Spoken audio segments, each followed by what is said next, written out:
Women Finding Their Voices. My name's Catherine Cooke, and I'm the coordinator of Foyle Women's Information Network and have been for the past 20 years. Before that, I worked in the role of Peace and Reconciliation as their training project officer. Reflecting back, how have grassroots women involved themselves in public and political life in Northern Ireland? It's been quite difficult for women to get a start in the politics or public life because for many times women have been excluded. They've been kept out of the boardrooms, they've been kept out of political parties, and it has also been quite difficult for women to put their head above the parapet because in days gone by it wasn't safe for women to engage in these types of activities. Um, Therefore, there was a great disparity between male politicians and female politicians. Whenever I first did Women into Politics course, started to deliver it in the northwest area, women's first impression of politics was male, steel, pale. And, that was the image that they had.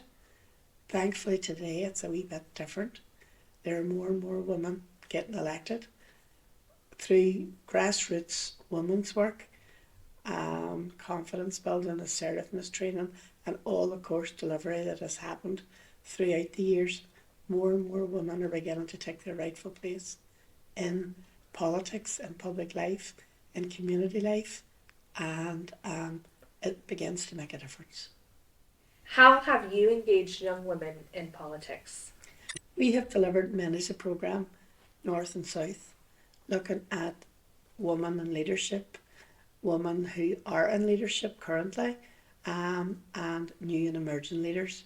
And it's been a way to encourage women to look at taking up roles in public life, taking up roles maybe in a PTA.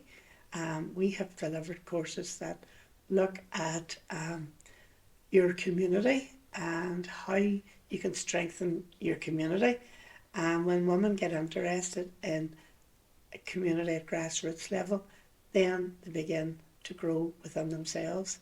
We've had women who've come through some of our courses who've become the mayor of the city.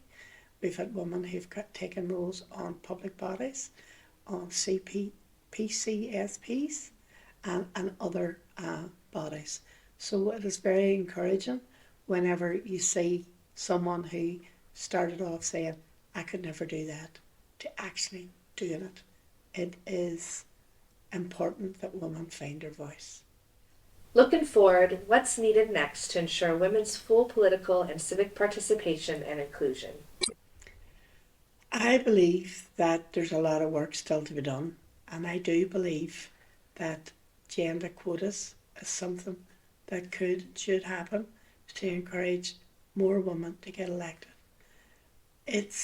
We need more women elected at grassroots level because then you have a wider pool to select women to move up the ladder. So at our last local election, we had something like 5 or 6 new young women elected to local council, and it's important that we build on that. And we deliver programmes for women around getting to know their female councillors.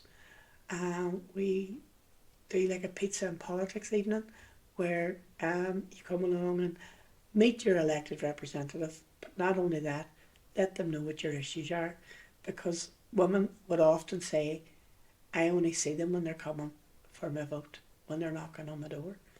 But it's a two-way street.